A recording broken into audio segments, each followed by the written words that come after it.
তো বন্ধুরা, আজকে আমি আপনাদের দেখাবো আমরা যদি ফেসবুক কো যে ইনস্টাগ্রাম কো বা আদারওয়াইজ যেসব সোশ্যাল প্ল্যাটফর্ম আছে সেগুলিতে আমরা পাসওয়ার্ড ইউজ করি।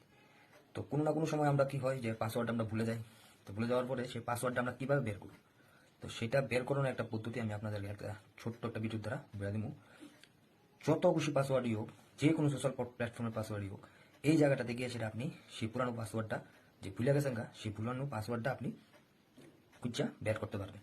তো এটার লিগে আপনার যেতে হইব সেটিংয়ে।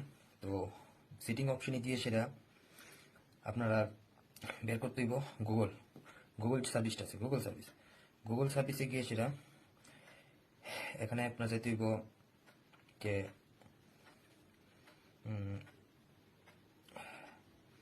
গুগল সার্ভিসে গিয়ে সেটা এখানে অটো ফিল করে সেটা একটা অপশন আছে। অটো ফিলে গিয়ে সেটা অটো ফিল উইথ গুগল। এখানে যে গুগল অ্যাকাউন্ট আছে, এদিকে পার্সোনাল ইনফরমেশন আছে, গুগল পাসওয়ার্ড ম্যানেজার। তো এটার লিগে যাইতে বলব আপনার গুগল যে পাসওয়ার্ডের ম্যানেজারটা যে আছে, সে গুগল পাসওয়ার্ডের ম্যানেজারের মধ্যে সেখানে গিয়ে সেটা এদিকে আপনি যে পাসওয়ার্ড আছে সেই সব পাসওয়ার্ডটি আপনি দেখতে পাবেন সোশ্যাল প্ল্যাটফর্মের মধ্যে আপনি কি প্ল্যাটফর্মটা আপনি ইউজ করতেছেন, সেখানে আপনার সব রকমের পাসওয়ার্ড এখানে শো করব। তো এখান থেকে আপনি পাসওয়ার্ডটা দেখে নিতে পারবেন। আর যেই প্ল্যাটফর্মের পাসওয়ার্ডটা আপনি ভুলে গেছেন সেখান থেকে পাসওয়ার্ডটা দেখে আসলে আপনি পাসওয়ার্ডটা চেঞ্জ করে নিতে পারবেন বা রিসেট করে নিতে পারবেন। তো আজকের জন্য এতটুকু। এই যে ভিডিওটা যদি ভালো লাগে তো আপনি অবশ্যই ভিডিওটা লাইক করে দিন, শেয়ার করে দিন, আপনারা দেখার সুযোগ করে দিন। বাই বাই, টাটা, দেখা হবে পরের ভিডিওতে।